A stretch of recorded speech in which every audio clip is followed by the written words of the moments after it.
বাপে সিরা জোতা পইরা সিরা কাপড় পইরা দামি জামা দিয়া ঢাকা রাখলো যেই মেয়েরে ফেব্রুয়ারি মাসের 14 তারিখে কেন্দ্র কইরা অশ্লীলতা নামক ভালোবাসার প্রমাণ দিতে যাইয়া কিছু কাপুরুষ বস্ত্রহীন করব সেই মেয়েরে।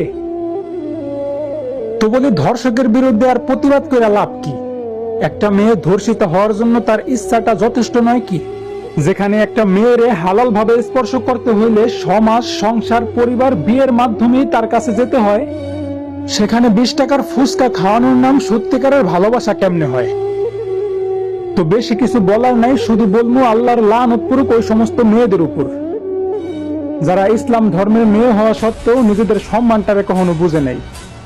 আর ধ্বংস হোক ওই সমস্ত কাপুরুষরা যারা একটা মেয়ের পেট থেকে জন্ম নিয়েও একটা মেয়ের সম্মানটারে রক্ষা করতে পারে নাই।